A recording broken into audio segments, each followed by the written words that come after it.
इस कहानी का मेन कैरेक्टर लूसू, जिसकी माँ ने उसे बचपन में ही अकेला छोड़ दिया था। अब साल महीनों गुजर गए। सू थोड़ा सा बड़ा हो चुका था और अनाथ आश्रम से वो एक बहन भी बना लेता है। असल में वो लड़की भी अनाथ होती है। अब वो दोनों मिलकर एक किराए का घर लेते हैं, लेकिन सू के पास में बिल्कुल भी पैसे नहीं थे। वो पार्ट टाइम काम करता है, लेकिन इस चीज से उसके क्लासमेट उसकी इंसल्ट करते हैं। लेकिन एक एक्सीडेंट के बाद ये सब कुछ बदल जाता है। सू को भी नहीं पता था कि उसके पास में काफी सारी सुपर पावर्स है। अब आखिर सू उन सुपर पावर्स का कैसे यूज करेगा, हर चीज देखेंगे। लेकिन उससे पहले चैनल को सब्सक्राइब करके बेल वाला आइकन ऑल पे सिलेक्ट कर देना। चैप्टर 1 की स्टार्टिंग में हम एक लेडी को देखते हैं जिसके पास में एक छोटा सा बच्चा होता है और वो इधर उधर गलियों में भटक रही होती है। लेकिन तभी एक घर के अंदर से दूसरी लेडी आती है और वो कहती है कि अगर तुम चाहो तो यहाँ पर रुक सकती हो। लेकिन वो लेडी कहती है कि आप इस बच्चे को रखो, तब तक मैं इसकी दवाइयाँ लेकर आती हूँ। नेक्स्ट सीन में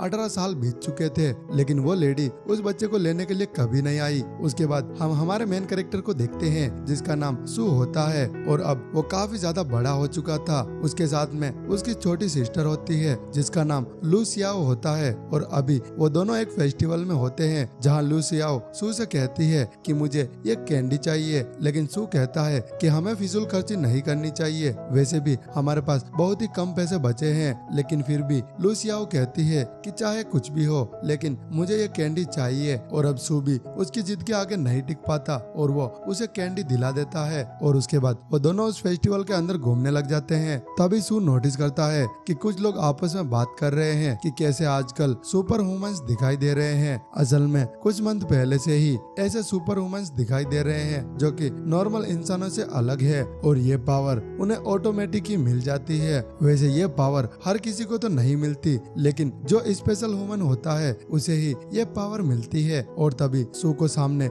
एक शो दिखाई देता है जहाँ पर एक मैजिशियन फायर से मैजिक ट्रिक दिखा रहा होता है और उसके बाद हमें बताया जाता है कि इस मैजिशियन के पास भी सुपर पावर है और वो इसी तरह फेस्टिवल में शोज करके काफी सारे पैसे कमा लेता है। और तभी लूसियाओ सू से कहती है कि क्यों ना हम इस मैजिशियन के पास में जाएं और इससे इस मैजिक ट्रिक का पता लगाएं। अगर तुम इस मैजिक ट्रिक को सीख जाओगे तो हम भी ऐसे शो करेंगे जिससे हमारे पास भी काफी सारे पैसे आएंगे। और इस बात पर सू भी सोचने लग जाता है, लेकिन थोड़ी देर सोचने के बाद उसे ये आइडिया काफी ज्यादा अच्छा लगता है। उसके बाद वो दोनों जैसे ही अंदर जाते हैं वो देखते हैं कि कुछ लोग उस मैजिशियन के ऊपर गन ताने हुए थे और उसके बाद वो जैसे उस गन से फायर करते हैं उस गन के अंदर बुलेट नहीं होती बल्कि कुछ और होता है, जिससे वो मैजिशियन वहीं बेहोश हो जाता है। और उन लोगों ने सू और लूसियाओ को देख लिया था और वो आदमी सू से कहता है कि हम लोग असल में पुलिसमैन है और ये आदमी जिसको हमने अभी अभी बेहोश किया है ये बिना परमिशन के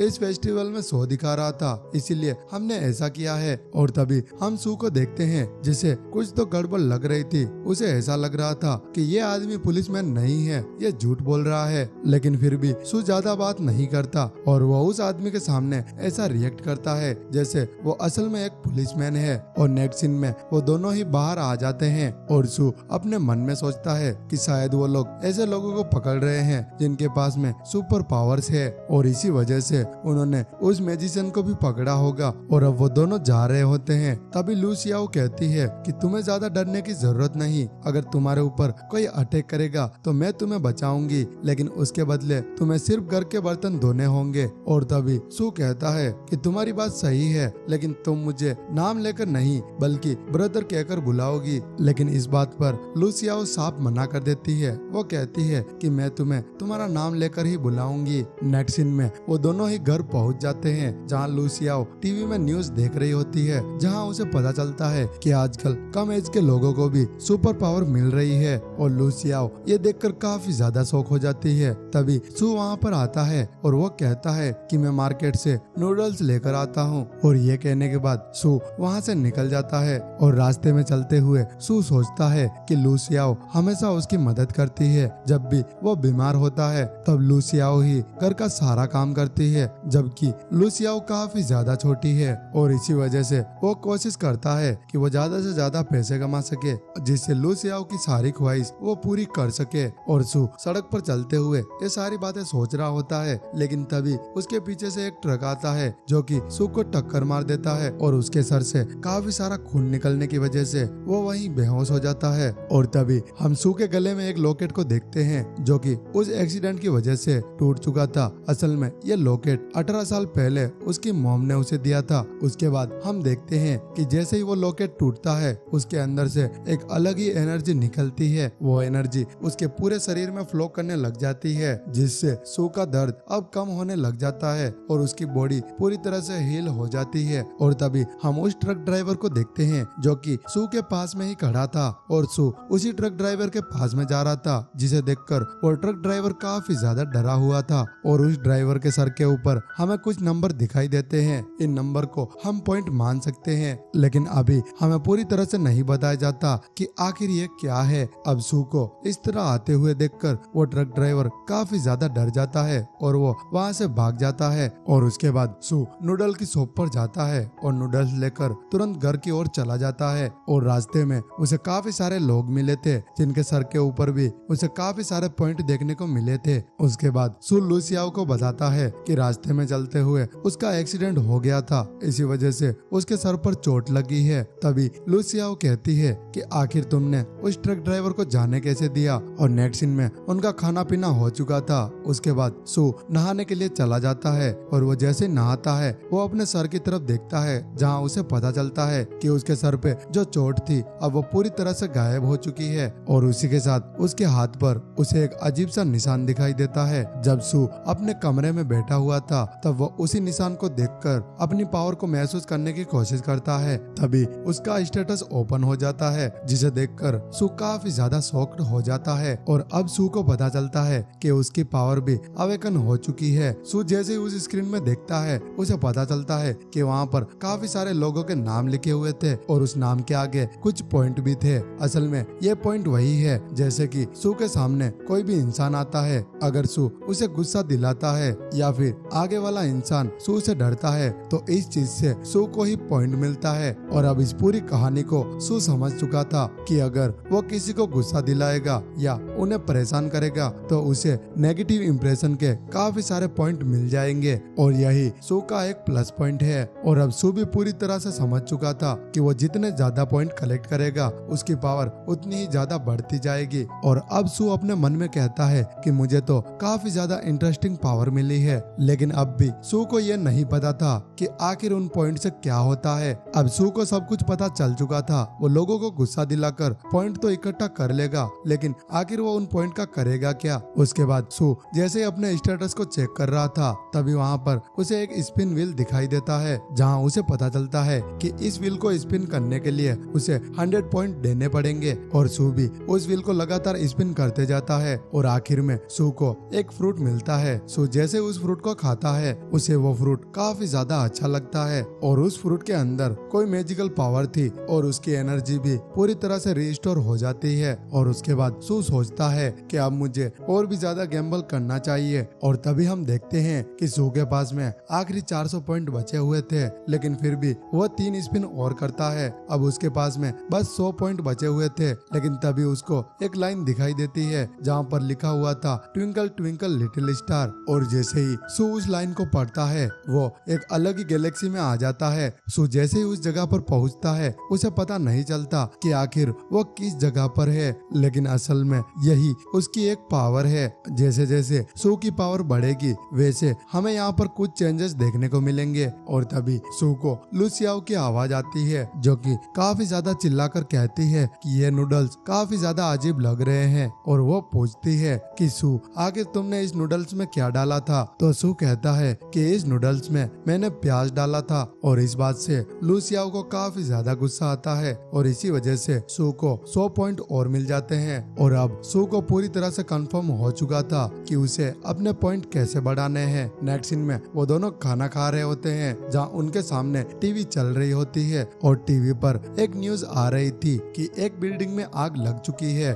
और अब सू भी तुरंत अपने घर से बाहर निकलता है तो उस बिल्डिंग को देखना चाहता था, लेकिन उसे दिखाई नहीं देता। तो वो एक घर की छत पर चढ़ने की कोशिश कोशिश करता है तभी उसे वही लोग दिखाई देते हैं जो कि उसे स्टेज के पीछे दिखाई दिए थे और वो अपने आप को पुलिसमैन बता रहे थे। अब सू उन्हें देखकर काफी ज्यादा डर जाता है क्योंकि अब उसके पास में सुपर पावर है और सू वहीं छुपने लग जाता है और उन लोगों को भी पता चल जाता है कि कोई तो उस घर के पीछे छुपा हुआ है। उसके बाद ये चैप्टर एंड हो जाता है। चैप्टर 2 की स्टार्टिंग में वो लोग सू के पास में आते हैं और वो पूछते हैं कि आखिर तुम यहाँ पर क्या कर रहे हो, लेकिन तभी सू को वहाँ पर रखी एक बकेट मिल जाती है और वो कहता है कि मैं तो बस इसे लेने के लिए आया था। और तभी हम उस आदमी को देखते हैं जो कि अपने मन में सोचता है कि अगर ये झूठ बोल रहा था तो इसकी हार्ट बीट काफी स्पीड में होनी चाहिए थी, लेकिन इसकी हार्ट बीट नॉर्मल है, मतलब ये सच बोल रहा है। और उसके बाद सू वापिस से अपने घर पर आ जाता है और सू अपनी खिड़की की तरफ देखता है जहाँ बाहर की तरफ उसे कोई गिरा हुआ आदमी दिखता है और फिर सू लुसियाओ से कहता है कि तुम बाहर मत निकलना, मैं देख कर आता हूँ कि आखिर वहाँ पर कौन है। लेकिन उसकी सिस्टर उसकी बात नहीं मानती और वो भी पीछे पीछे आ जाती है। उसके बाद सू उस आदमी को देखता है और वो उसे पहचान लेता है क्योंकि ये वही मैजिशियन था जो कि फेस्टिवल में शो दिखा रहा था। और तभी हमें पता चलता है कि ये आदमी बेहोशी की हालत में है। तभी सू अपने मन में सोचता है कि आखिर ये यहाँ पर कैसे आया, क्या हमें इसे यहीं पर छोड़ देना चाहिए। और तभी सू देखता है कि उसके ऐसी बातें कहने से उसको काफी सारे पॉइंट मिल रहे हैं, मतलब वो आदमी नाटक कर रहा है। और अब सू भी समझ चुका था कि अब उसे क्या करना है। वो उसे और भी भला बुरा कहने लग जाता है जिससे नेगेटिव इंप्रेशन का और भी ज्यादा पॉइंट मिल जाता है। उसके बाद वो आदमी उठ जाता है और वो कहता है कि क्या मुझे थोड़ा सा पानी मिलेगा, लेकिन तभी सू उसे एक बर्फ का टुकड़ा देता है और वो कहता है कि ये थोड़ी देर बाद पिघल जाएगा और तुम इसे पी सकते हो। और इस बात को सुनकर भी उस आदमी को काफी ज्यादा गुस्सा आता है जिससे सू को और भी ज्यादा पॉइंट मिल जाते हैं। अब उस आदमी को काफी ज्यादा गुस्सा आता है, इसीलिए वो सू के ऊपर फायर से अटैक करने लगता है। लेकिन काफी अटैक करने के बाद भी उसे पता चलता है कि सू के ऊपर कोई भी अटैक काम नहीं कर रहा। तो वो सू से कहता है कि बुरा मत मानना, मैं तो बस मजाक कर रहा था। और फिर सू को याद आता है कि एक बिल्डिंग में आग लगी थी। वो उस आदमी से पूछता है कि कहीं वो आग तुमने तो नहीं लगाई, अगर ऐसी बात है तो मैं अभी पुलिस को बुलाता हूँ। लेकिन वो आदमी कहता है कि नहीं, मैं झूठ नहीं बोल रहा। और फिर वो आदमी कहता है कि अब मुझे घर जाना होगा। ये कहकर वो वहाँ से जाने लगता है। नेक्स्ट सीन में सू और लुसियाओ घर के अंदर होते हैं जहाँ सू बताता है कि मुझे मेरी पावर मिल चुकी है। लेकिन तभी उसकी सिस्टर कहती है कि चाहे कितनी भी पावर मिल जाए तुम्हारा कुछ भी नहीं हो सकता। उसके बाद वो बताती है कि मैंने सुना है तुम्हारे स्कूल में एक फंक्शन होने वाला है। और वो पूछती है कि आखिर तुम उस फंक्शन में क्यों नहीं गए। तो सू उसे बताता है कि उस फंक्शन में काफी सारे पैसे लग रहे थे और मेरे पास इतने सारे पैसे नहीं हैं। और वो बताता है कि मैं फिजूल खर्ची बिल्कुल भी नहीं करना चाहता, मेरी स्कूल फीस और घर खर्चे के अलावा मैं कहीं भी पैसा स्पेंड नहीं करता। नेक्स्ट सीन में सू वापस से अपने रूम में आ जाता है जहाँ पर वो फिर से अपने स्टेटस को चेक करता है। तभी उसे पता चलता है कि अब वो कुछ कॉइन के बदले फ्रूट्स खरीद सकता है। और सू उस फ्रूट को देखता है, असल में ये वही फ्रूट था जो कि उसके लॉकेट में लगा हुआ था। अब उस फ्रूट को सू खा लेता है जिससे वो फिर से गैलेक्सी वाले सिस्टम में आ जाता है। और तभी हम वहाँ पर देखते हैं कि उसका सेकंड स्टार अनलॉक होने वाला था। उसके बाद सू वापस से अपने घर पर आ जाता है और वो सोचता है कि मैंने अभी तक काफी सारे पॉइंट बनाए हैं और इससे मेरी रैंक काफी जल्दी बढ़ रही है। और उसके मोबाइल में एक ग्रुप होता है जिसके अंदर उसके सारे फ्रेंड ऐड होते हैं। वो उन सभी को परेशान कर रहा होता है क्योंकि इस चीज के बदले उसे काफी सारे पॉइंट मिल रहे थे। अब ये चीज देखकर सू काफी ज्यादा खुश हो जाता है कि वो ऑनलाइन भी काफी सारे पॉइंट बना सकता है। नेक्स्ट सीन में लुसिया उसके पास में आती है जिसके पास में काफी सारे एग्स होते हैं। वो सू से कहती है कि कल हम इन एग को बेचेंगे जिससे हमारे पास थोड़े बहुत पैसे आ जाएंगे। और इस बात पर सू कहता है कि तुम तो काफी ज्यादा होशियार हो। लेकिन इस बात के बाद में सू लुसिया से कहता है कि क्या तुमने अपना होमवर्क कंप्लीट कर लिया। इस बात से लुसिया को काफी ज्यादा गुस्सा आ जाता है जिससे सू को और भी ज्यादा पॉइंट मिल जाते हैं। अब अगला दिन हो जाता है जहाँ मॉर्निंग में ही सू एक बेचने के लिए मार्केट चला जाता है और तभी हमें पता चलता है कि लुसियाओ को कोल्ड हो चुका है, इसीलिए सू अकेला ही मार्केट आया है। अब मार्केट में आने के बाद उसे उसके क्लास फ्रेंड मिलते हैं और सू नोटिस करता है कि उसके सारे फ्रेंड काफी ज्यादा ऑकवर्ड फील कर रहे थे, इसीलिए वो उसके पास आकर बात भी नहीं कर रहे थे। तभी वहाँ पर एक और लड़का आ जाता है जिसका नाम ली होता है और वो भी सू का क्लासमेट था। और तभी हम देखते हैं कि लिन सू को चिढ़ाने की पूरी कोशिश करता है, लेकिन बदले में सू ही उसे गुस्सा दिला देता है, जिससे उसे और भी पॉइंट मिल जाते हैं। और उसके बाद सू अपने मन में सोचता है कि मैं लिन को पूरी तरह से भड़का सकता हूँ और इसे ही ये सारे एक भेज दूंगा। और उसके बाद वो ऐसा ही करता है और आखिर में ली भी मान जाता है कि वो इन सारे एक को खरीदेगा। लेकिन ली के पास में इतने सारे पैसे नहीं थे। लेकिन तभी वहाँ पर एक और लड़की आ जाती है और वो भी सू की क्लासमेट थी। वो ली की तरफ से सारे एक खरीद लेती है और अब सारे एक भेजने के बाद सू भी अपने स्कूल की ओर चला जाता है। और अब सू अपनी क्लास में बैठा हुआ था, जहाँ आपस में सारे बच्चे बात कर रहे थे कि अभी अभी काफी सारे लोगों ने अपनी सुपर पावर को अवेकन किया है। और उसके बाद सू रिसर्च करता है। उसे पता चलता है कि इसमें टोटल 6 रैंक होती है। ये एफ से स्टार्ट होकर ए पर खत्म होती है। और उसके बाद सू कहता है कि अगर वो काफी सारी मेहनत करे और अपनी पावर को बार बार अवेकन करे तो उसकी रैंक धीरे धीरे बढ़ जाएगी। और उसके बाद सू कहता है कि अगर मैं सारे लोगों को गुस्सा दिला दूं और मैं काफी सारे पॉइंट इकट्ठा कर लूं तो हो सकता है धीरे धीरे मेरी रैंक बढ़ जाए। अब सू ये सारी बात सोच रहा था, लेकिन तभी उसके क्लास के गेट पर एक लड़का आता है और वो चिल्लाकर कहता है कि अभी अभी हमारे क्लासमेट ने अपनी सुपर पावर को अवेकन कर लिया है। और वो लड़का अभी टेरिस पर है। और उसके बाद हम उस लड़के को देखते हैं जो कि अपने टीचर से बात कर रहा था, लेकिन तभी उसे अपनी सुपर पावर मिल गई थी, इसीलिए वो उन्हीं टीचर को टेरिस से नीचे लटका देता है। उस लड़के ने टीचर को बिल्कुल कॉर्नर पर लटकाया हुआ था, इसीलिए कोई भी स्टूडेंट आगे नहीं बढ़ रहा था, क्योंकि अगर कोई भी आगे बढ़ेगा तो वो लड़का टीचर को नीचे भी फेंक सकता है। और वो लड़का खुद भी कहता है कि मैं टीचर को नीचे फेंक दूंगा तो कोई भी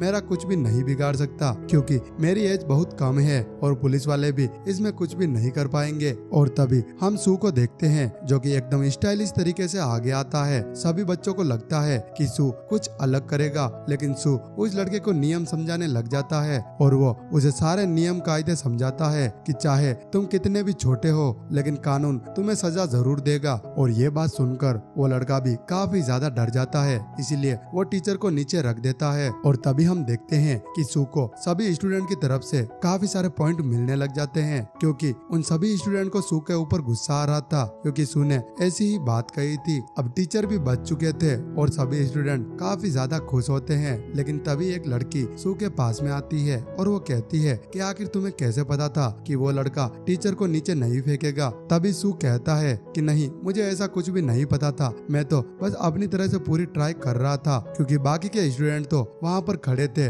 मैंने सोचा चलो मैं कुछ ट्राई कर लेता हूँ। और ये बात सुनकर उस लड़की को भी गुस्सा आ जाता है। और नेक्स्ट सीन में सू वापस से अपने क्लासरूम की तरफ जाता है, जहाँ उसे पता चलता है कि उन सभी स्टूडेंट का ब्लड टेस्ट होने वाला है। लेकिन अभी उन सारे स्टूडेंट को रीजन नहीं बताया जाता कि आखिर ब्लड टेस्ट क्यों हो रहा है। लेकिन वहाँ पर एक आदमी सभी को बताता है कि ब्लड टेस्ट करवाना सभी के लिए कंपलसरी है। और उसके बाद सू अपना ब्लड टेस्ट करवाता है और अपने घर की ओर लौट जाता है। और रास्ते में वो उसी घर के बाहर रुका था जहाँ पर बचपन में उसकी माँ ने उसे छोड़ा था। और उसके बाद सू बताता है कि मैं बचपन से इन्हीं आंटी के पास में रहा हूँ और अब मैं खुद का खर्चा उठा सकता हूँ, इसलिए मैं अलग रहता हूँ। और तभी सू को वही लड़का दिखाई देता है जिसको सू ने फेस्टिवल के दौरान देखा था और उसने वहाँ पर उस लड़के को इग्नोर कर दिया था। और तभी वो लड़का सू के पास में आकर उसे हेलो बोलता है, लेकिन सू इस बार भी उसे इग्नोर कर देता है, जिससे उसे और भी ज्यादा पॉइंट मिल जाते हैं। अब जैसे ही सू अपने घर पर पहुंचता है, उसे पता चलता है कि लूसियाओ की हालत और भी ज्यादा खराब हो चुकी है, क्योंकि उसे बहुत ही ज्यादा कोल्ड हो चुका है।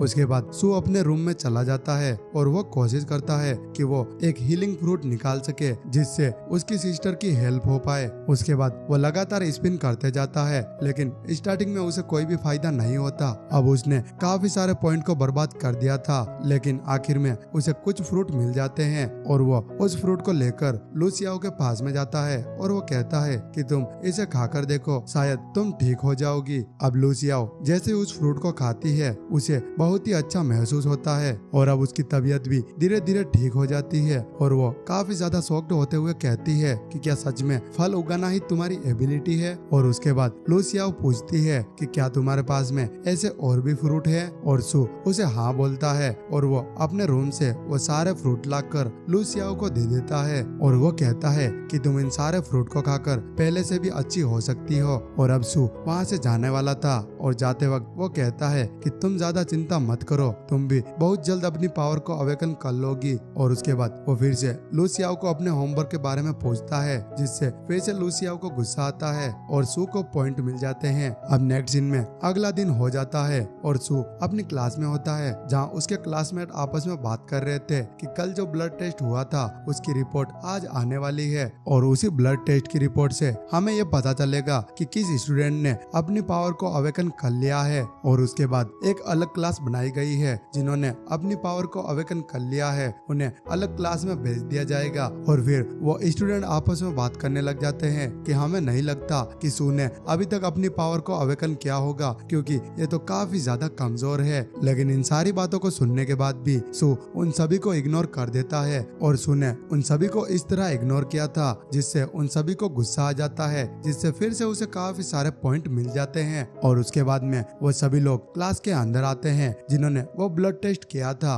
वो उन सभी स्टूडेंट को बताते हैं कि काफी सारे स्टूडेंट को अपनी पावर मिल चुकी है, उसमें से एक नाम सू का भी होता है। और ये नाम सुनकर वो क्लास के सारे स्टूडेंट काफी ज्यादा शॉक्ड हो जाते हैं कि आखिर इतने वीक लड़के को अपनी पावर कैसे मिल गई। उसके बाद चैप्टर 2 एंड हो जाता है। चैप्टर 3 की स्टार्टिंग में हम एक नए लड़के को देखते हैं जो कि सू की क्लास में आज ही ज्वाइन हुआ था और वो सू के पास ही बैठा हुआ था। और उसके बाद हम सू को देखते हैं जो कि उस लड़के से भी कॉइन कलेक्ट करने की कोशिश करता है। नेक्स्ट सीन में उनकी न्यू क्लास स्टार्ट होती है जो कि उन सभी अवेकन स्टूडेंट के लिए बनाई गई थी। उस क्लास में हम उसी आदमी को देखते हैं जो कि उस मैजिशियन के ऊपर हमला कर रहा था और वो अपने आप को पुलिसमैन बता रहा था। अब ये चीज देखकर सू काफी ज्यादा कंफ्यूज हो जाता है। वो सोचता है कि ये आदमी उस समय अपने आप को पुलिसमैन बता रहा था और अब ये एक टीचर है, मुझे तो कुछ गड़बड़ लग रही है। उसके बाद वो टीचर उन सभी से पूछता है, क्या तुमको पोटेशियम अलाव के बारे में पता है? तभी सू खड़ा होता है और जानबूझकर गलत जवाब देता है, जिससे उसे कुछ पॉइंट मिल जाते हैं। उसके बाद वो जो न्यू स्टूडेंट था वो बताता है कि ये एक ऐसा मेटल है जो कि ऑरा को डिटेक्ट करता है। उसके बाद वो टीचर कहता है कि हाँ, तुमने बिल्कुल सही पहचाना, ये मेटल 17 महीने पहले खोजा गया था। ये मेटल इतना पावरफुल है कि इसके अंदर हम हमारे खून की एक बूंद डालेंगे तो ये हमें बता देगा कि हम कौन सी रैंक पर है। नेक्स्ट सीन में उनकी क्लास खत्म हो जाती है, जहाँ उन सबको अपनी अपनी रैंक के बारे में बताया जाता है और वो टीचर सू को बताता है कि तुम अभी F रैंक पर हो। और जैसे ही ये बात सारे स्टूडेंट को पता चलती है, वो सभी लोग सू के ऊपर हंसने लग जाते हैं, क्योंकि F रैंक काफी लो रैंक होती है। लेकिन वो नया स्टूडेंट सू के साथ ही घूम रहा था और वो उसकी बिल्कुल भी इंसल्ट नहीं कर रहा था। और वो लड़का सू से पूछता है कि ये सभी लोग तुम्हारी इंसल्ट कर रहे हैं, क्या तुम्हें इस बात से कोई फर्क नहीं पड़ता? तो सू कहता है कि मैं इन सभी लोगों को इग्नोर करता हूँ। उसके बाद में सू अपने मोबाइल से उन सभी स्टूडेंट को मैसेज करता है और उन सभी को बुरा भला कहने लग जाता है, जिस वजह से उन सारे स्टूडेंट को गुस्सा आ जाता है और फिर से सू को पॉइंट मिल जाते हैं। नेक्स्ट सीन में सू अपने घर आ चुका था, जहाँ वो स्पिन व्हील का यूज करके काफी सारे फ्रूट निकालता है और वो उन्हें खाने लग जाता है, क्योंकि सू को अपनी रैंक बढ़ानी थी। अब सू उन फ्रूट को खा रहा होता है, लेकिन तभी वो उस स्पिन को देखता है जहाँ वो फ्रूट कमाने वाला स्लॉट अब चेंज हो चुका था। इसका मतलब ये है कि अब सू स्पिन करके और फ्रूट नहीं कमा सकता। लेकिन तभी सू को वहाँ पर एक और ऑप्शन दिखता है जिसमें वो 1000 पॉइंट देकर एक फ्रूट खरीद सकता है। उसके बाद सू उस व्हील को अच्छी तरह देखता है, जहाँ उसे पता चलता है कि अब वो व्हील पूरी तरह से चेंज हो चुका है। और उसके बाद सू जैसे उस व्हील को स्पिन करता है, उसे तोफू नाम की एक डिश मिलती है। लेकिन तभी लूसियाओ कहती है कि मुझे पैनकेक चाहिए, इसीलिए सू भी बार बार स्पिन करता है, लेकिन बार बार स्पिन करने के बावजूद भी उसे तोफू ही मिलता है। लेकिन आखिरी स्पिन में उसे एक अजीब सी चीज मिलती है, जिसके अंदर से एक अलग एनर्जी निकल रही होती है और वो एकदम से लूसियाओ के सर में घुस जाती है। और अब हम लूसियाओ के स्टार सिस्टम को देखते हैं। इसका मतलब ये है कि अब लूसियाओ ने भी अपनी सुपर नेचुरल पावर को अवेकन कर लिया है। लेकिन अभी हमें लूसियाओ की कोई भी पावर नहीं बताई जाती, क्योंकि अभी वो बहुत ही वीक है। उसके बाद सू अपने रूम में आ जाता है और वो सोचता है कि मैंने स्पिन करके काफी सारे टोफू जमा कर लिए हैं, अब आखिर मैं इतने सारे टोफू का क्या करूंगा। लेकिन तभी सू के दिमाग में एक आइडिया आता है और वो कहता है कि कल सुबह होते ही मैं इन सारे टोफू को बाजार में बेच दूंगा, जिससे मेरे पास कुछ पैसे आ जाएंगे। नेक्स्ट सीन में अगला दिन हो जाता है, जहाँ सू बाजार में चला जाता है। तभी हम बाजार में कुछ लोगों को देखते हैं जो कि सू की डिश को इग्नोर करके आगे बढ़ रहे थे, क्योंकि उस डिश के अंदर से काफी बुरी स्मेल आ रही थी। लेकिन एक अच्छी बात यह थी कि उस डिश की स्मेल की वजह से लोगों को गुस्सा भी आ रहा था, जिस वजह से सू को भी पॉइंट मिल रहे थे। उसके बाद कुछ लोग उस डिश को टेस्ट करते हैं तो वो डिश टेस्ट में काफी ज्यादा अच्छी होती है, इसीलिए वो लोग उसे बार बार खरीद रहे थे। और आखिर में वो सारी डिश बिक जाती है और सू भी अब अपने स्कूल में आ जाता है। अब सू के पास में कुछ पैसे आ चुके थे, इसीलिए वो काफी ज्यादा खुश था। लेकिन उसे देखकर बाकी के स्टूडेंट गुस्से में थे। नेक्स्ट सीन में सू अपने घर की ओर लौटता है, जहाँ रास्ते में उसे एक मैन दिखते हैं जो कि स्वॉर्ड की प्रैक्टिस कर रहे थे। तभी उसकी नजर सू पर जाती है तो वह सू से पूछते हैं कि क्या मैं तुम्हें स्वॉर्ड चलाना सिखाऊं। लेकिन सू कहता है कि मुझे स्वॉर्ड चलाना नहीं सीखना, और वो उन्हें इग्नोर करते हुए आगे बढ़ जाता है, जिससे उसे पॉइंट मिलते हैं। उसके बाद सू अपने घर पहुंचता है और वो फिर से अपने स्टार सिस्टम में जाता है, जहां उसे पता चलता है कि जब उसका पहला स्टार अवेकन हुआ था तब उसे एक छोटी सी स्वॉर्ड भी मिली थी। इसका मतलब ये है कि अब सू एक स्वॉर्ड भी यूज कर सकता है। अब सू ये सारी बातें सोचकर काफी ज्यादा खुश होता है कि उसने फर्स्ट स्टार अवेकन किया, उसे एक स्वॉर्ड मिली, तो 7 स्टार अवेकन करने पर उसे और क्या मिलेगा। अब ये चीज सोचते हुए सू काफी ज्यादा एक्साइटिंग होता है। अगले दिन हम उसी टीचर को देखते हैं जो कि उन सभी अवेकन स्टूडेंट को एक स्क्रिप्ट नाम का स्टोन देते हैं, जो कि काफी ज्यादा महंगा होता है। और टीचर उन सभी को बताते हैं कि इस स्टोन की मदद से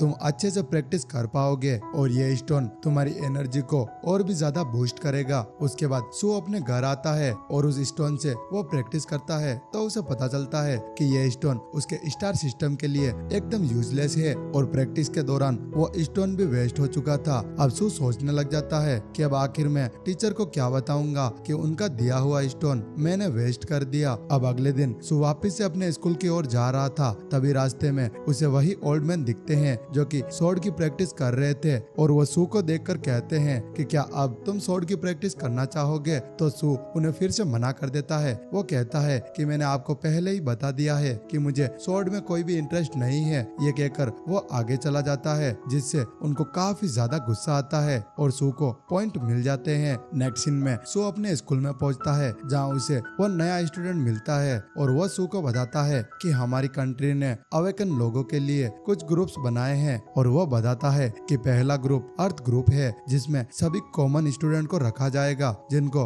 वो सिलेक्ट करेंगे। और अगला ग्रुप हेवनली अवेकन ग्रुप है, जिसके अंदर बी रैंक से ज्यादा के लोगों को रखा जाएगा। और वो लड़का बताता है कि जो हेवनली अवेकन ग्रुप है उसके अंदर अभी सिर्फ 10 लोगों को ही रखा गया है। और वो लड़का सू को बताता है कि वो 10 लोग काफी ज्यादा पावरफुल हो सकते हैं। और उसके बाद वो लड़का बताता है कि इस चीज से हमें ये पता चलता है कि हमारी कंट्री में बस 10 लोग हैं जो कि इस रैंक तक पहुँचे हैं, बाकी के लोग अभी बहुत वीक है। और उसी ग्रुप में मिस्टर टिंग नाम का एक लड़का है जो कि काफी ज्यादा पावरफुल है और वही फर्स्ट रैंक पर है। नेक्स्ट सीन में रात हो चुकी थी, जहाँ सू अपनी खिड़की से बाहर देखता है, जहाँ उसे कुछ लोग हवा में उड़ते हुए दिखते हैं। और सू उस पर्सन को देखता है, जिससे उसे पता चल जाता है कि ये वही हेवनली अवेकन ग्रुप का मास्टर टिंग है। असल में वो सभी लोग उसी ओल्ड मैन के पास में गए थे, जिस ओल्ड मैन को सू रोज परेशान करता है। उसके बाद हम मिस्टर टिंग को देखते हैं, जो कि उसी ओल्ड मैन से कहता है कि हमें हमारे हेवनली अवेकन ग्रुप में एक और मेंबर की जरूरत है, तो क्या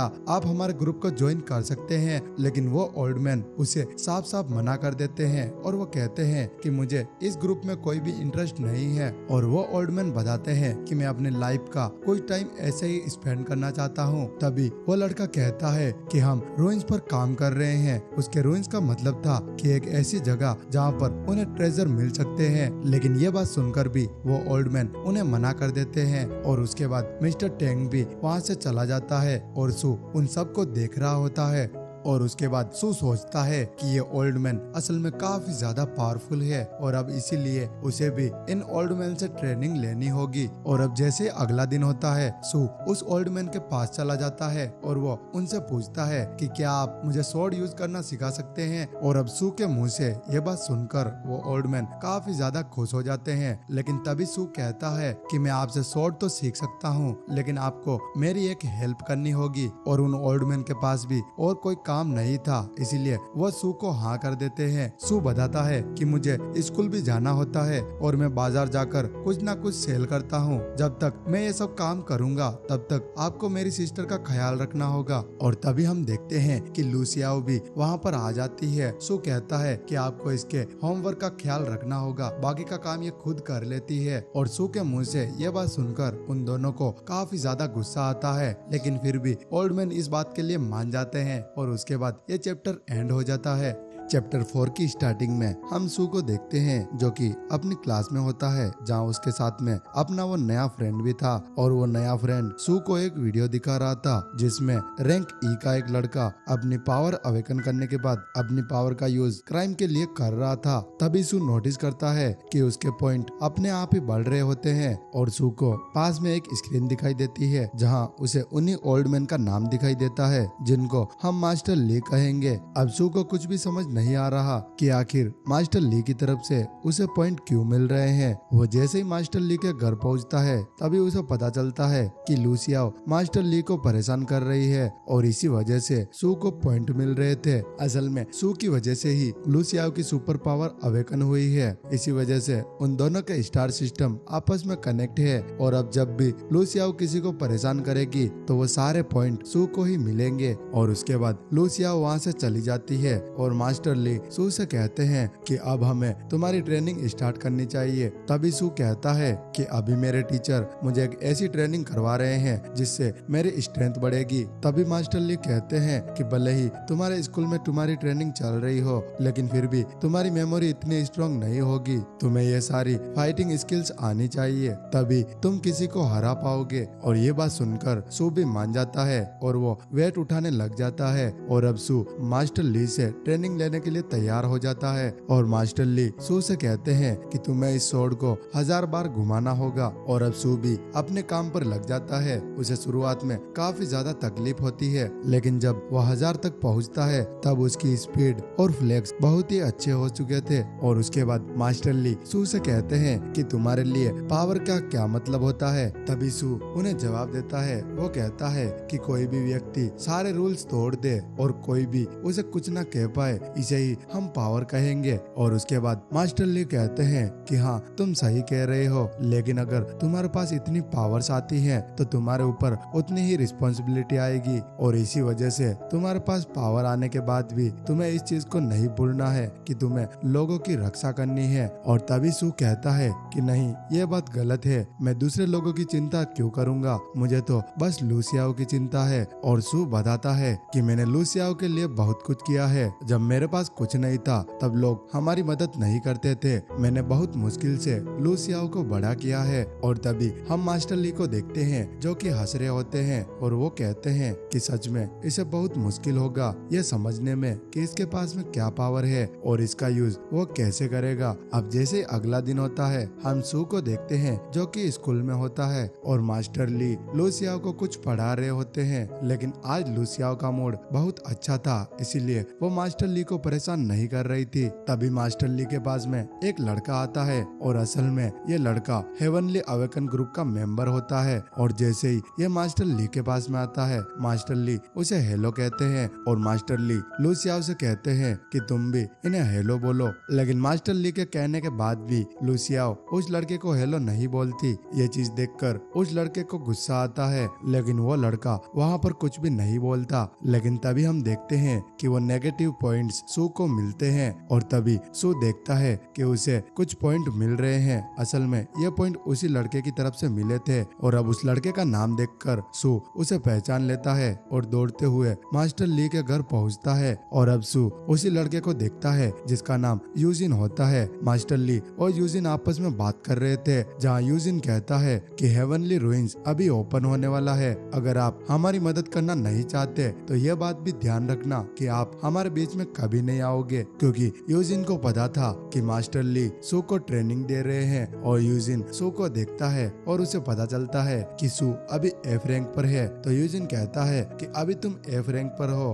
अभी तुमसे हमें कोई खतरा नहीं है। ये कहकर यूजिन वहाँ से चला जाता है। और उसके बाद मास्टर ली सू से कहते हैं कि वो लड़का तुमसे ज्यादा रैंक पर था, लेकिन तुम एफ रैंक पर हो, फिर भी तुम उससे बिल्कुल भी नहीं डरे। इस चीज से मैं काफी ज्यादा शौक में हूँ। अब तुम मुझे ये बताओ कि आखिर तुम कौन से रैंक पर हो। और उसके बाद मास्टर ली उन दोनों को ही केमिकल देते हैं और कहते हैं कि तुम दोनों अपना अपना रैंक चेक करके मुझे बताना। अब जैसे ही रात होती है वो दोनों ही उस केमिकल में अपने अपने खून की बूंद डालते हैं। और उसके बाद हम देखते हैं कि सू की जो टेस्ट ट्यूब थी उसके अंदर अलग अलग कलर दिखते हैं और उसके हाथ में एक चार्ट था, उसके हिसाब से रैंक बताई जाती है। लेकिन जो कलर सू की टेस्ट ट्यूब में दिख रहा था वो कलर उस चार्ट में नहीं था। और अब ये चीज देखकर सू काफी ज्यादा कंफ्यूज होता है, इसलिए वो उस टेस्ट ट्यूब को लेकर मास्टर ली के पास में पूछने के लिए चला जाता है। लेकिन वो जैसे ही मास्टर ली के पास में पहुंचता है वो उन्हें टेस्ट ट्यूब नहीं दिखाता, क्योंकि उसे डर था कि मास्टर ली के काफी अच्छे रैंक के दोस्त हैं और मास्टर ली को सू की रैंक के बारे में पता चलेगा तो वो उसका पीछा नहीं छोड़ेंगे। इसीलिए सू मास्टर ली को अपना टेस्ट ट्यूब नहीं दिखाता और झूठ बोलकर वो अपनी रैंक एफ ही बताता है। और अब मास्टर ली भी उसकी बात मान लेते हैं और वहाँ से चले जाते हैं। और उसके बाद सू वापिस से अपने घर आ जाता है और वो कल्टीवेशन स्टार्ट कर देता है। और इस चीज में उसकी सेकंड लेयर अनलॉक हो चुकी थी और लेयर अनलॉक होते ही उसे एक और पावर मिल जाती है जो कि उसकी बॉडी को ग्लो कर रही थी। इस पावर की खासियत ये है कि अगर सू को कोई भी घाव होगा तो वो ऑटोमेटिक हील हो जाएगा। और अब सू सोचता है कि ये पावर उसे बैटल में काफी ज्यादा काम आएगी। और तभी हम लूसियाओ को देखते हैं जो कि अपने रूम में आराम से सो रही होती है और वो सोते हुए ही अपनी पहली लेयर को अनलॉक कर लेती है। और अब जैसे उसकी फर्स्ट लेयर अनलॉक होती है उसके पास में एक पावर आ जाती है, लेकिन अभी वो होश में नहीं थी। और तभी वहाँ पर सू भी आ जाता है। और अब जैसे ही लूसियाओ को होश आता है हमें उसकी पावर के बारे में बताया जाता है। असल में लूसियाओ किसी भी डेड क्रिएचर की एनर्जी को एब्जॉर्ब करके उसके स्टार सिस्टम में जो ब्लैक होल है वहाँ पर वो उन सारी एनर्जी को भेज सकती है। और अब इसी तरह वो उस एनर्जी का वापस से यूज करके उस क्रिएचर की स्पिरिट को समन कर सकती है। और तभी हम लूसियाओ को देखते हैं जिसके हाथ में मरी हुई चींटी होती है। अब लूसियाओ उसकी एनर्जी को एब्जॉर्ब करती है और उसके बाद वो उस चींटी के स्पिरिट को समन करती है। वो असल में एक स्पिरिट थी, लेकिन सू को भी वो एकदम असली चींटी की तरह दिख रही थी। और उसके बाद लूसियाओ कोशिश करती है कि वो इसी चींटी को और 2-3 चींटी में कन्वर्ट कर सकती है या फिर नहीं, लेकिन वो ये काम नहीं कर पाती। और इस चीज से हमें ये पता चलता है कि वो एक टाइम पे बस एक ही स्पिरिट को कंट्रोल कर सकती है। और अब वो दोनों ही घर के बाहर आ जाते हैं जहाँ उन्हें एक बर्ड दिखता है। और अब लूसियाओ उस बर्ड की स्पिरिट को भी कंट्रोल करने लग जाती है। और अब इस चीज से लूसियाओ को भी पता चल जाता है कि इस चीज की कोई लिमिट नहीं है, वो जब चाहे तब किसी की भी स्पिरिट को कंट्रोल कर सकती है। और यहाँ लूसियाओ को यह भी लग रहा था कि शायद वो किसी पावरफुल क्रिएचर की स्पिरिट को भी कंट्रोल कर पाएगी, लेकिन अभी उसने ये ट्राई नहीं किया था। और लूसियाओ सू से पूछती है कि क्या हम कब्रिस्तान चल सकते हैं, क्योंकि वहाँ पर काफी ज्यादा पावरफुल स्पिरिट होंगी। लेकिन इस बात पर सू मना कर देता है। और उसके बाद वो उसे एक फार्म हाउस पर लेकर जाता है और फार्म हाउस पर उसे एक पिग की स्पिरिट मिलती है। और उसके बाद वो दोनों ही वापस घर आ जाते हैं। अब घर आते ही लूसियाओ अपनी पावर से उस पिग की स्पिरिट क्रिएट करती है और तभी सू उस पिग को पंच करता है। और अब उसे ये भी पता चल जाता है कि वो किसी भी स्पिरिट को पंच भी कर सकता है। और अब सू को कंफर्म हो चुका था कि अगर वो किसी भी स्पिरिट को अपने लिए यूज करे, मतलब वो किसी के ऊपर हमला करवाए, तो वो आसानी से ये काम कर पाएगा। और नेक्स्ट सीन में वो दोनों खाना खाने लग जाते हैं जहाँ सू काफी ज्यादा खुश होता है। तो लूसियाओ पूछती है कि आखिर तुम इतने खुश क्यों हो। तभी सू बताता है कि अब हमें खाने को लेकर कोई भी टेंशन नहीं होगी। तो लूसियाओ पूछती है कि आखिर ऐसा क्यों कह रहे हो। तभी सू बताता है कि मेरे स्टार सिस्टम में मैं पॉइंट देकर काफी सारा खाना खरीद सकता हूँ। और सू उसे ये भी बताता है कि बाजार में जो भी खाना मिलता है उसमें न्यूट्रिशन कम होता है और मेरे स्टार सिस्टम वाला खाना काफी ज्यादा अच्छा है। और सू लूसियाओ को बताता है कि हम खाने में बिल्कुल भी पैसे वेस्ट नहीं करेंगे, ये सारा खाना मैं पॉइंट के बदले खरीदूंगा और हम सारे पैसे बचाकर एक नया घर लेंगे। अब सू ये सारी बात लूसियाओ को बता रहा था, लेकिन तभी उसे कुछ अजीब सा फील होता है। सू चेक करने के लिए वहाँ से चला जाता है, लेकिन लूसियाओ भी उसके पीछे चली जाती है क्योंकि लूसियाओ को भी कुछ महसूस हुआ था। अब वो दोनों ही अपने घर से बाहर आ जाते हैं और पास में उन्हें एक ब्रिज दिखाई देता है। वो दोनों उस ब्रिज के पास पहुँचते हैं जहाँ वो देखते हैं काफी सारे लोग आपस में फाइट कर रहे हैं और उसके बाद ये चैप्टर एंड हो जाता है। चैप्टर 5 की स्टार्टिंग में सू देखता है कि उसके टीचर जिनका नाम फे था वो कुछ चोरों से फाइट कर रहे हैं और उन टीचर के पास भी अपनी टीम थी जिन्होंने ब्लैक कपड़े पहने हुए थे। और उसके बाद हमें उन चोरों के बारे में बताया जाता है ये वही ग्रुप था जो कि शहर में क्राइम कर रहा था और उस ग्रुप में एक लड़का रैंक डी पर था और वो रैंक काफी ज्यादा होती है और वो चोर ही उन लोगों पर हमला कर रहे थे। लेकिन अब काफी देर फाइट करने के बाद उन चोरों के पास भी और कोई रास्ता नहीं होता, इसलिए वो वहाँ से भागने की कोशिश करते हैं क्योंकि उन्होंने जो पैसे चोरी किए थे वो तो उन्होंने कहीं छुपा रखे हैं। और उसके बाद वो एक जगह पर चले जाते हैं और वहाँ डिसाइड करते हैं कि अब वो लोग सरेंडर कर देंगे क्योंकि पैसा ज्यादा इम्पोर्टेंट नहीं है अभी के लिए, बस उनको अपनी जान बचानी है। और उसके बाद हम सू को देखते हैं जो कि लूसियाओ से कहता है कि अब तुम्हें घर चले जाना चाहिए और ये बात सुनकर लूसियाओ भी वहाँ से चली जाती है। और उसके बाद उन चोरों के बीच और उन ब्लैक कपड़ों वालों के बीच में फाइट होने लग जाती है और अब सू ने भी अपनी हीलिंग पावर को एक्टिवेट कर लिया था और इस चीज से सू की बॉडी पूरी तरह से ग्लो कर रही थी और सू इस तरह ग्लो कर रहा था कि कोई भी उसे पहचान नहीं पा रहा था। और उसके बाद सू उन चोरों से फाइट करता है और उन्हीं चोरों में जो रैंक डी पर था वो उन ब्लैक कपड़ों वालों के साथ में फाइट कर रहा था और वो ब्लैक कपड़े वाला आदमी उस रैंक डी वाले चोर को बिल्कुल भी बीट नहीं कर पाता। और उसके बाद हम सू को देखते हैं जहाँ सू ने उन दोनों चोरों को एक ही बार में हरा दिया था, लेकिन दूसरी तरफ डी रैंक वाले चोर ने उन सारे ब्लैक कपड़ों वालों को हरा दिया था। और तभी हम देखते हैं कि वो सारे ब्लैक कपड़े वाले वहीं बेहोश हो जाते हैं और उनके साथ में मिस्टर फे भी बेहोश हो जाते हैं। और तभी सू वहाँ पर आ जाता है क्योंकि अब उसका डर खत्म हो चुका था। पहले वहाँ पर काफी सारे लोग थे इसीलिए सू को लग रहा था कि कोई उसे पहचान लेगा, लेकिन अब वहाँ पर पहचानने वाला कोई भी नहीं था। और अब सू उस रैंक डी वाले चोर से फाइट करने के लिए आगे आता है और उसके बाद में सू एक खतरनाक पंच मारता है जिससे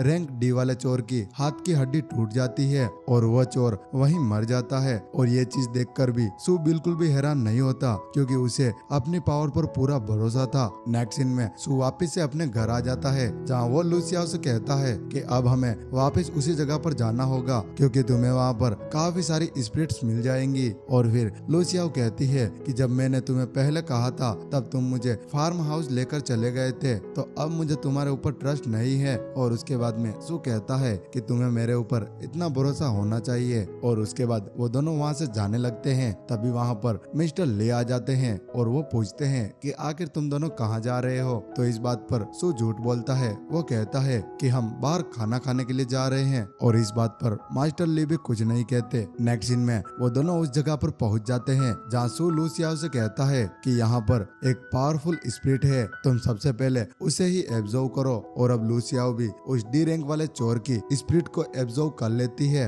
तभी सू कहता है कि क्या तुम इस स्पिरिट को अभी यूज कर सकती हो। तो लूसियाओ कहती है कि मैं अभी थकी हुई हूँ, हम इसका यूज कल सुबह करेंगे। और अब इस बात से भी सू मान जाता है और वो कहता है कि अब हमें घर चलना चाहिए। लेकिन लूसियाओ कहती है कि नहीं, पहले हम बाहर जाकर डिनर करेंगे। और इस बात पर सू कहता है कि मास्टर ली के सामने हमने बस बहाना बनाया था, हम घर जाकर ही खाना खा लेंगे। लेकिन लूसियाओ जिद करने लग जाती है, वो कहती है कि हम बाहर का ही खाना खाएंगे और वैसे भी हमने मास्टर ली को कहा है कि हम बाहर खाना खाकर आएंगे, तो अगर हम भूखे घर गए तो मास्टर ली को शक हो जाएगा। और अब ये बात सुनकर सू भी मान जाता है। नेक्स्ट सीन में वो दोनों एक रेस्टोरेंट पर होते हैं जहाँ का खाना थोड़ा बहुत सस्ता था, लेकिन लूसियाओ ने काफी सारा खाना ऑर्डर किया था, तो अब वो खाना उन्हें काफी ज्यादा महंगा पड़ने वाला था। और सू लूसियाओ से कहता है कि तुम यहाँ पर थोड़ा सा खाना खा लो, वैसे भी मेरे पॉइंट के बदले मुझे काफी सारा खाना मिलता है, तो हम घर जाकर और भी खा लेंगे। और उसके बाद बातों ही बातों में सू कहता है कि मुझे लगता है कि तुम अनाथ आश्रम में होती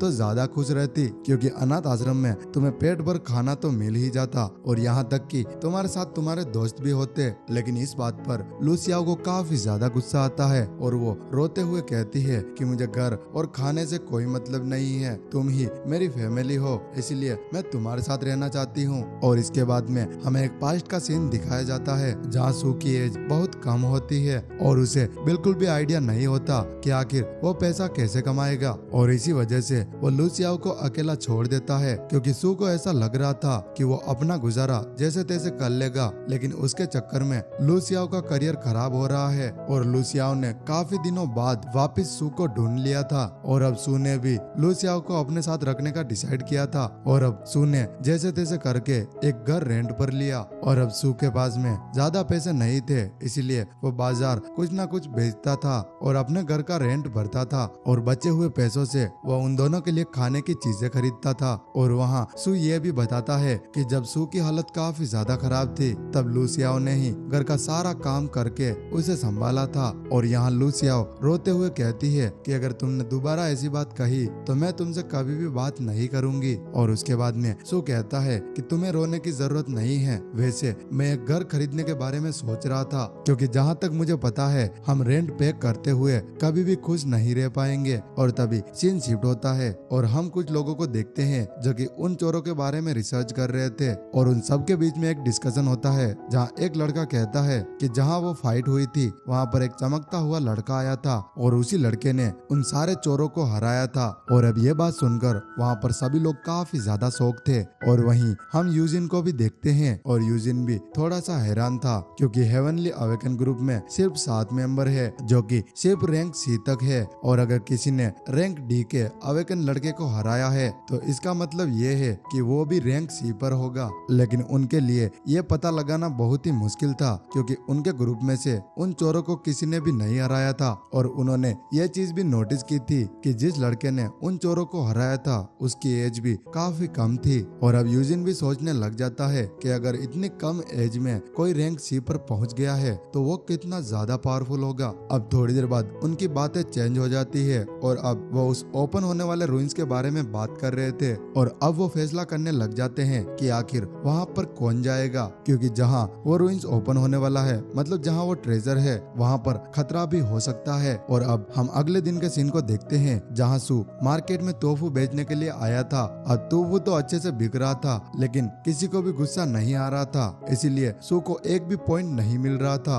अब सू के लिए वैसे नॉर्मल बात थी लेकिन अगर किसी को भी गुस्सा नहीं आया तो उसे पॉइंट नहीं मिलेंगे और उन पॉइंट के बिना तो वो और तोफू नहीं खरीद पाएगा। और अब सू के दिमाग में एक आइडिया आता है तो वो लोगों को बुला बुला कर उनको खाली डब्बा दिखाता है जिससे वो थोड़े बहुत पॉइंट कमा लेता है। और उसके बाद ये चैप्टर एंड हो जाता है। चैप्टर 6 की स्टार्टिंग में हम सू को देखते हैं जिसने वो सारा तोहफू बेच दिया था और अब जैसे ही शाम होती है सू वापस अपने घर चला जाता है जहाँ वो लूसियाओ को देखता है जिसने वहाँ पर उसी D रैंक वाले लड़के की स्पिरिट को बुलाया हुआ था और वो उसे आसानी से कंट्रोल भी कर पा रही थी। और तभी लूसियाओ बताती है कि वो इस स्पिरिट की मदद से हमला भी करवा सकती है। लेकिन तभी सू कहता है कि तुम यहाँ पर ऐसा कोई भी काम मत करना क्योंकि ये घर हमारा नहीं है, यहाँ पर कोई भी चीज टूटी तो वो सारे पैसे हमें ही भरने होंगे। और उसके बाद लूसियाओ कहती है कि मैंने बाकी की स्पिरिट की मेमोरी को चेक किया तो मुझे पता चला कि उन्होंने वो सारे पैसे एक जगह पर छुपाए हुए हैं, अगर तुम चाहो तो वो पैसे मैं तुम्हें बता सकती हूँ। और वो सू से कहती है कि हम उन पैसों से एक घर भी खरीद सकते हैं। लेकिन तभी सू कहता है कि तुम्हें इतनी टेंशन लेने की जरूरत नहीं है, हम इन पैसों से घर नहीं खरीदेंगे, हमें खुद के कमाए हुए पैसों से ही घर लेना चाहिए।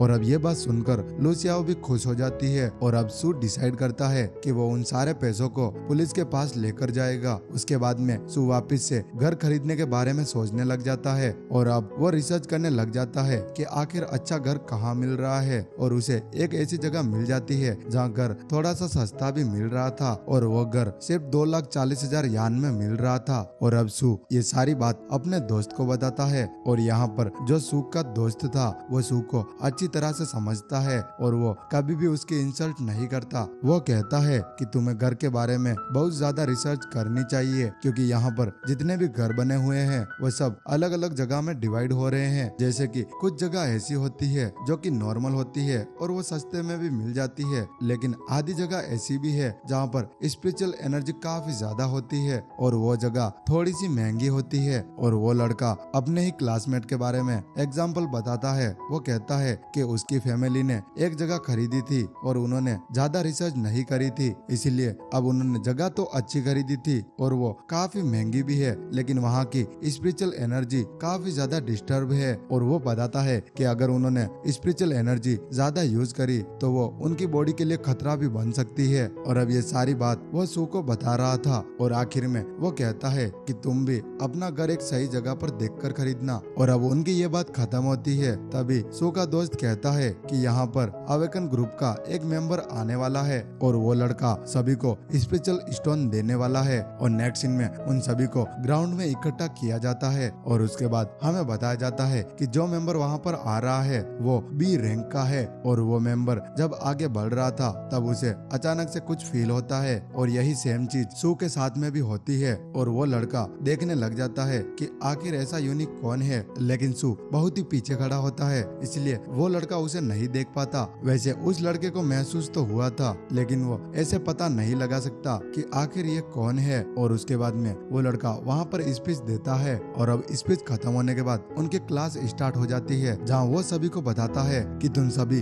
अवेकन स्टूडेंट को अपनी अपनी रैंक के हिसाब से ये स्टोन मिलेंगे। और वो बताता है कि तुम्हें आगे भी ऐसे स्टोन मिलते रहेंगे। और वो बताता है कि जिनकी रैंक सी है उन्हें सिर्फ एक ही स्टोन दिया जाएगा और जिनका रैंक बी है उनको 2 स्टोन दिए जाएंगे और ए वालों को भी 2 ही स्टोन दिए जाएंगे। और वो बताता है कि ये स्टोन काफी ज्यादा महंगे हैं और इसी वजह से वो सिर्फ लिमिटेड स्टोन ही खरीदते हैं। लेकिन फिर वो बताता है कि अभी शुरुआत है इसीलिए हम सारे अवेकन स्टूडेंट को 2-2 स्टोन देने वाले हैं। और अब सू और उसका दोस्त बाहर आ जाते हैं जहाँ सू अपने दोस्त से पूछता है कि तुमने बताया था कि ये स्पिरिट स्टोन काफी ज्यादा महंगे हैं, तो क्या हम इन्हें कहीं बेच सकते हैं? तभी सू का दोस्त कहता है कि हम इन स्टोन को बाहर नहीं बेच सकते, ये सिर्फ ब्लैक मार्केट में बिक सकते हैं। लेकिन अभी तुम मुझे ये बताओ कि ये स्टोन तुम्हारा फ्यूचर है तो आखिर तुम इसे बेचना क्यों चाहते हो? और फिर सू कहता है कि मैं हर बार एक घर खरीदने के लिए सोचता रहता हूँ, अगर मैं ऐसे ही सोचता रहूंगा तो मेरे पास पैसे कभी भी नहीं आएंगे। मुझे ऐसा कुछ काम करना ही होगा जिससे मेरे पास कुछ पैसे तो आएंगे। और वैसे भी इनको बेचने के बाद मैं एक घर खरीदने वाला हूँ। वो बताता है कि मैं रेंट से काफी ज्यादा परेशान हूँ, अगर मैंने घर खरीद लिया तो मुझे रेंट नहीं देना पड़ेगा और वैसे भी खाने का जुगाड़ तो मैं कर ही लेता हूँ। इन स्टोन से हम सिर्फ स्ट्रॉन्ग होंगे। मैं घर खरीदने के बाद इतना फ्री हो जाऊंगा कि मैं प्रैक्टिस करके खुद को स्ट्रॉन्ग बना लूंगा। और फिर सू कहता है कि इन लोगों ने पहले भी मुझे एक ऐसा स्टोन दिया था लेकिन वो स्टोन मेरे किसी भी काम में नहीं आया था और वो वहीं डिस्ट्रॉय हो गया था। और फिर सू का दोस्त कहता है कि वैसे इन स्टोन को ब्लैक मार्केट में बेचना भी मुश्किल होगा क्योंकि ये स्टोन सिर्फ हेवनली अवेकन ग्रुप की तरफ से कंट्रोल होते हैं और इन सभी स्पिरिट स्टोन का एक नंबर होता है। लेकिन फिर भी मैं कोशिश करता हूँ। और अब सू का दोस्त बताता है कि इस एक स्टोन की कीमत 100,000 यान होगी। लेकिन फिर सू कहता है कि नहीं, मैं इस स्टोन को 1,20,000 यान में बेचना चाहता हूँ। और उसके बाद में सू के दोस्त को एक कॉल आता है जहाँ एक आदमी उन स्टोन को खरीदने के लिए तैयार था, लेकिन अभी सू उन स्टोन को भेजने के लिए वहाँ नहीं जा सकता, उसके पास में टाइम नहीं था, इसलिए वो उन दोनों स्टोन को उस लड़के को दे देता है। जहाँ वो लड़का पूछता है कि आखिर तुम ये स्टोन मुझे क्यों दे रहे हो? तो सू कहता है कि मुझे तुम्हारे ऊपर पूरा भरोसा है कि तुम मेरे साथ धोखा नहीं करोगे। और सू कहता है कि तुम इन्हें बेच देना, बाकी का बाद में देखते हैं। और अब सू सोचने लग जाता है कि अगर वो एक स्टोन 1,20,000 यान में बिका तो दोनों स्टोन मिलाकर 2,40,000 हो जाएगा और इतने पैसों में वो घर मिल जाएगा जो कि सू ने रात को देखा था। और उसके बाद में सू वापस से घर आ जाता है जहाँ वो मास्टर ली के साथ में बैठा था और उसके साथ में लू सियाओ भी होती है। और तभी वो लोग देखते हैं कि मास्टर ली के घर से वो आदमी बाहर निकला है जो कि स्कूल में स्पीच देने के लिए आया था। और वो बताता है कि मैं यहाँ पर मेडिसिन रखने के लिए आया था। और वो मास्टर ली से कहता है कि हमने उस फाइट में एक लड़के को देखा था जिसकी रैंक सी पर है और अब हम उसे ढूंढने की पूरी तैयारी कर रहे हैं। और वो लड़का बताता है कि उस दिन फाइट के दौरान हमारी टीम ने उस लड़के की फाइटिंग स्किल्स को देखा था और तब मुझे ये पता चल गया कि ये फाइटिंग स्किल बिल्कुल आप ही की तरह है, मतलब आप भी इसी तरह फाइट करते हो। लेकिन फिर वो लड़का कहता है कि मैं आपके ऊपर इल्जाम नहीं लगा रहा, मुझे पता है कि मास्टर ली का स्टूडेंट ऐसा काम नहीं कर सकता। और उसके बाद उनका टॉपिक चेंज होता है और वो रैंक बी वाला लड़का मास्टर ली से कहता है कि रूइन सब ओपन होने वाला है और उन्होंने अभी अभी 2 बड़े स्केलेटन देखे हैं और अगर उन स्केलेटन का रैंक चेक किया जाए तो वो अभी ई रैंक पर होंगे। और नेक्स्ट सीन में सू और लूसिया लूसियाओ अपने घर आ जाते हैं, जहाँ सू लूसियाओ को एक मोबाइल फोन देता है और सू बताता है कि मैंने 2 साल पहले ही इन मोबाइल फोन को खरीदा था, मुझे पता था कि आगे चलकर हमें इनकी जरूरत होगी। और उसके बाद सू बताता है कि अब मेरे पास में बहुत सारे पैसे आ गए हैं, तो हम कल ही एक घर खरीदने वाले हैं। लेकिन यह बात सुनकर लूसियाओ काफी ज्यादा हैरान हो जाती है कि आखिर सू के पास में इतने सारे पैसे कहां से आए। और अब जैसे ही रात होती है, हम सू को देखते हैं जो कि कल्टीवेशन करके अपने स्टार सिस्टम को और भी ज्यादा बढ़ा देता है। और दूसरी तरफ हम लूसियाओ को देखते हैं जो कि आराम से सो रही होती है, लेकिन एक डार्क एनर्जी उसके शरीर के अंदर चली जाती है। और अब अगला दिन होते ही सू उस घर का पता करने के लिए चला जाता है। अब सारा काम खत्म करने के बाद वो बाहर आता है, तब उसे लूसियाओ का मैसेज आता है। उसने मैसेज में लिखा था कि मैंने खाना तैयार कर दिया है, तुम जल्दी आ जाओ। लेकिन तभी उसे एक और मैसेज आता है जहाँ पर बताया जाता है कि सभी अवेकन स्टूडेंट को इकट्ठा किया जा रहा है। और अब वो लूसियाओ को मैसेज करता है कि मैं अभी घर नहीं आ पाऊंगा। ये कहकर वो वहाँ से चला जाता है। उसके बाद ये चैप्टर भी एंड हो जाता है। चैप्टर 7 की स्टार्टिंग में हम उन सभी अवेकन स्टूडेंट को देखते हैं जिनको उसी रूइंस वाली जगह पर ले जाया जा रहा था। और उसके बाद सू का नया दोस्त उसे बताता है कि ये रूइंस वैसे हर किसी जगह पर ओपन नहीं होता। और फिर वो बताता है कि जिस जगह पर अभी हम जा रहे हैं वो जगह काफी ज्यादा खतरनाक है, हमें वहाँ पर सिर्फ ट्रेनिंग देने के लिए ले जाया जा रहा है। और जैसे ही वो रूइंस एक्टिवेट होगा, उन सभी स्टूडेंट को वहाँ से दूर कर दिया जाएगा। और फिर वो बताता है कि उस जगह पर हमें काफी सारी चीजें मिल सकती है, जैसे कि हाई रैंक की मेडिसिन और ऐसे ही कुछ खतरनाक वेपन। और वैसे वहाँ पर जो भी चीजें मिलेंगी वो काफी ज्यादा रेयर होगी। और उसके बाद वो बताता है कि इन रूइंस का मेन टारगेट होता है फाउंडेशन आई, जो कि उस रूइंस में होगा। और अगर वो चीज किसी को मिल गई तो उसके बाद वो रूइंस डिसअपीयर हो जाएगा। और उसके बाद हम सू को देखते हैं जो कि बाकी के लोगों को परेशान करके काफी सारे पॉइंट कमा लेता है। और नेक्स्ट सीन में वो सभी लोग एक जगह पर खड़े होते हैं जहाँ उनका टीचर उन्हें बताता है कि ये जगह बहुत ही खतरनाक है, इसलिए तुम में से किसी को भी अंदर नहीं भेजा जाएगा। लेकिन तुम ऐसा बिल्कुल भी मत सोचना कि तुम खतरे से बाहर हो। यहाँ नॉर्मल जगह पे भी उतना ही खतरा होता है, क्योंकि ये रूइंस कोई मामूली बात नहीं है। और यहाँ पर तुम्हें ऐसे क्रिएचर भी देखने को मिलेंगे जो कि तुमने अपनी जिंदगी में कभी भी नहीं देखे होंगे। नेक्स्ट सीन में उन सभी लोगों के लिए वहाँ पर कैंप लगाया जाता है और खाने की भी व्यवस्था की जाती है। और तभी हम वहाँ पर एक स्टूडेंट को देखते हैं जो कि जिद करने लग जाता है क्योंकि उसे चेयर चाहिए थी। और वो चेयर मांगते हुए टीचर से भी बदतमीजी से बात करता है। और अब सू उस लड़के को सबक सिखाता है। वैसे सू को तारीफ सुनने की इच्छा नहीं थी, वो तो बस ऐसे ही उसे सबक सिखा रहा था। और उसके बाद हमें सू के दोस्त का नाम बताया जाता है, उसका नाम जियान होता है। और अभी वो दोनों साथ में बैठे हुए थे और जियान कहता है कि मैंने तुमसे पहले ही कहा था कि हर जगह पर अलग अलग स्पिरिचुअल एनर्जी होती है, और यहाँ पर भी बिल्कुल उसी तरह काफी ज्यादा स्पिरिचुअल एनर्जी है। और टीचर हमें यहाँ पर इसलिए लेकर आए हैं ताकि वो रूइंस ओपन होने से पहले इन स्पिरिचुअल एनर्जी से हम अपने स्ट्रेंथ को बढ़ा पाए। अगर यहाँ पर किसी ने भी कल्टीवेशन किया तो वो उसके लिए बहुत अच्छा होगा। और आखिर में जियान उसे ये भी बताता है कि इस जगह से ज्यादा एनर्जी उन्हें उस रूइंस में दिखेगी, लेकिन यहाँ पर कोई भी उन्हें वहाँ पर जाने की परमिशन नहीं देगा। और अब जैसे ही रात होती है, हम उन सभी को देखते हैं जो कि कैंप के पास में अपनी अपनी ट्रेनिंग कर रहे होते हैं। लेकिन सू वहाँ पर प्रैक्टिस नहीं करता क्योंकि उसे पता था कि अपने स्टार सिस्टम को एक्टिवेट करने के लिए उसे वही ट्विंकल ट्विंकल लिटिल स्टार वाली पोयम पढ़नी होगी। उसके बाद सू चलते हुए थोड़ा सा आगे आ जाता है और वहाँ पर पहुंचकर वो अपना स्टेटस चेक करता है। और तभी उसके दिमाग में एक आइडिया आता है। वो सोचता है कि सभी लोग अपनी अपनी ट्रेनिंग कर रहे होंगे तो मैं उन्हें परेशान करूंगा जिससे मुझे पॉइंट मिलेंगे। और अब सू उन सभी के पास में आ जाता है और सू सबसे पहले ली के पास में आता है और उसे परेशान करने लग जाता है। और अब जैसे ही ली को गुस्सा आता है, सू को काफी सारे पॉइंट मिल जाते हैं। और अब जैसे ही अगला दिन होता है, सू अपना स्टेटस चेक करता है जहाँ उसे पता चलता है कि अब वो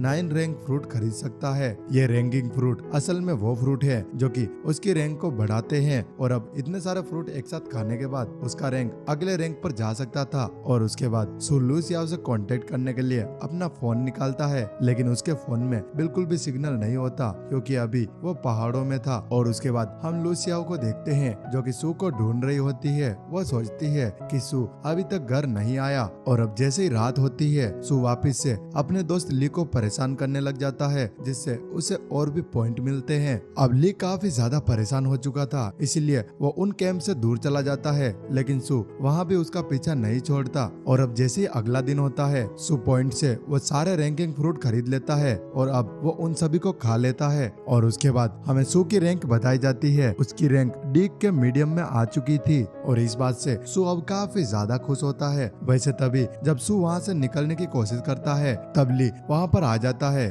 और वो उसे चैलेंज कर देता है। वो कहता है कि तुम मुझसे फाइट करो, लेकिन तभी वहाँ पर टीचर आ जाते हैं और वो ली को रोक लेते हैं और वो कहते हैं कि लड़ने से अच्छा तुम आर्म रेसलिंग कर लो। और अब नेक्स्ट सीन में उनकी आर्म रेसलिंग स्टार्ट होती है, जहाँ ली के चाहने वाले अपने मन में सोचते हैं कि ली आसानी से सू को हरा देगा, लेकिन तभी हम देखते हैं कि सू ली को हरा देता है। और ये चीज देखकर ली के सारे दोस्त काफी ज्यादा डिसअपॉइंट हो जाते हैं, जिस चीज से सू को एक साथ काफी सारे पॉइंट मिलते हैं। और उसके बाद सू अपने टीचर से भी आर्म रेसलिंग करता है और सू टीचर को भी आसानी से हरा देता है, जहाँ टीचर सू की तारीफ कर रहे थे। और अब सू के दिमाग में आइडिया आ चुका था कि जब उसे पॉइंट की जरूरत होगी वो ऐसा ही काम करेगा, क्योंकि ऐसे काम में उसे काफी ज्यादा पॉइंट मिल रहे थे। अब ली जब भी सोचता है कि आखिर मैं सू से कैसे हार गया, तब सू को ली की तरफ से पॉइंट मिलते हैं। और अब नेक्स्ट सीन में हम सू और जियांग को देखते हैं, जिनको सामने एक पहाड़ दिखाई देता है और उसका काला धुआं उन्हीं की तरफ आ रहा होता है। और अब वो दोनों ये चीज देखकर समझ चुके थे कि वो रूइंस अब एक्टिवेट होने वाला है। और उसके बाद जियांग सू से कहता है कि इस रूइंस से बचना एकदम इम्पॉसिबल है, अगर वो यहाँ फंस गए तो बहुत बुरा होगा। और अब जैसे ही वहाँ पर धुआं फैलता है वो सभी स्टूडेंट वहाँ से भागने की कोशिश करते हैं, लेकिन तभी हम सू को देखते हैं जो कि उस धुएं में फंस चुका था। और अब जैसे ही सू की आंख खुलती है वो देखता है कि वो बिल्कुल अलग जगह पर है और यहाँ पर उसे कोई भी स्टूडेंट नहीं दिख रहा था। तभी वहाँ पर एक डेड क्रिएचर आ जाता है और वो सू के ऊपर हमला करता है, लेकिन सू उसे बड़ी ही आसानी से हरा देता है। लेकिन जब सू चारों तरफ देखता है तो उसे पता चलता है कि वहाँ पर और भी बहुत सारे डेड क्रिएचर आ रहे हैं और वो सारे क्रिएचर जमीन के अंदर से निकल रहे थे। लेकिन सू अब उन क्रिएचर को इग्नोर कर रहा था और आगे बढ़ रहा था, क्योंकि उसे पता था कि इन सभी को मारना इम्पॉसिबल है और इनके पीछे टाइम वेस्ट करना भी। अब सू भागते हुए थोड़ा सा आगे आता है, जहाँ उसे एक ग्रुप मिलता है और तभी हम देखते हैं कि उस ग्रुप के पीछे भी कुछ क्रिएचर पड़े हुए थे। अब सू उन सभी क्रिएचर से फाइट करने लगता है, क्योंकि सू के पास में अभी एक हथियार था। और तभी हम उस ग्रुप की बात को सुनते हैं, जहाँ एक लड़का कहता है कि हम इस लड़के की मदद नहीं करेंगे क्योंकि इसके पास में हथियार है। अगर ये लड़का इन क्रिएचर को नहीं मार पाया तो कुल्हाड़ी बच जाएगी, फिर हम उस कुल्हाड़ी से इन क्रिएचर को मार देंगे। लेकिन तभी हम देखते हैं कि सू आसानी से उस क्रिएचर को मार देता है। और उसके बाद वो लड़की कहती है कि तुम हमारे साथ रहो और हमें प्रोटेक्ट करो, लेकिन सू उस कुल्हाड़ी को वहीं छोड़ देता है और वहाँ से जाने लगता है। और जाते हुए वो कहता है कि ये क्रिएचर जमीन के अंदर से निकलते हैं, तो तुम ध्यान रखना। अब सू के जाने के बाद वो लोग आपस में बात करते हैं कि शायद हमने उसकी मदद नहीं की, इसीलिए वो नाराज हो गया है। और उसके बाद हम सू को देखते हैं जो कि अब भी उन क्रिएचर से फाइट कर रहा था और अब शाम भी हो चुकी थी। और उसके बाद सू वहाँ पर एक आदमी को देखता है जो कि बिल्कुल उसके टीचर की तरह लग रहा था, लेकिन सू सोचता है कि मेरे टीचर तो काफी ज्यादा स्ट्रॉन्ग है। लेकिन सू उन्हें इग्नोर करते हुए आगे बढ़ जाता है। और अब सू को आसमान में एक रेड कलर की लाइट आते हुए दिखती है। और अब सू को जियांग की बात याद आती है, उसने कहा था यहाँ पर सारी चीजें काफी ज्यादा रेयर है।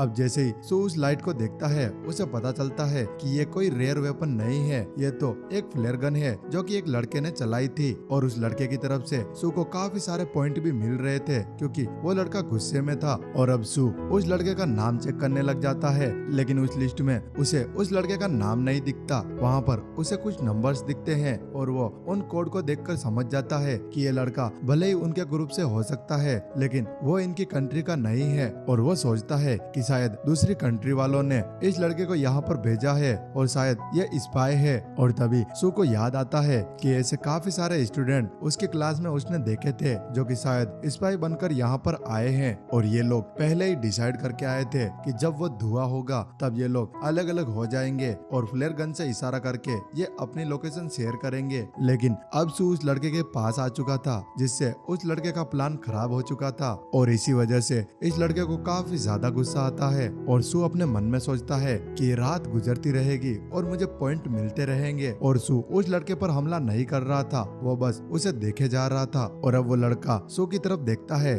और बोलता है कि मेरा नाम चेंग है, मैं भी युआन क्लास का मेंबर हूँ, बस मेरा रैंक थोड़ा सा ऊपर है। और वो लड़का समझाता है कि हमारा क्लास के बाहर एक अलग ग्रुप है। और उसके बाद वो लड़का पूछता है कि क्या तुम मुझे अपनी तलवार दे सकते हो, तो सू भी उसकी तरफ तलवार बढ़ाता है, लेकिन फिर वो उसे तलवार नहीं देता, जिससे उसे और पॉइंट मिलते हैं। और अब सू उसे अपना नाम ली बताता है, क्योंकि सू को शक हो गया था कि वो लड़का अपना नाम झूठ बता रहा है। और अब वो लड़का वहाँ से जाने लगता है और वो कहता है कि मैं अपने दोस्तों को ढूंढने के लिए जा रहा हूँ और तुम्हें भी अपने दोस्तों को ढूंढना चाहिए। अब सू कहता है कि मैं अपने दोस्तों को बाद में ढूंढ लूंगा, पहले मैं तुम्हारी मदद करना चाहता हूँ। ये कहकर वो उसके पीछे जाने लगता है, लेकिन वो लड़का वहाँ से भागने लग जाता है। और अब थोड़ा आगे जाने के बाद कुछ क्रिएचर उनके ऊपर हमला करने लग जाते हैं। उसके बाद ये चैप्टर भी एंड हो जाता है।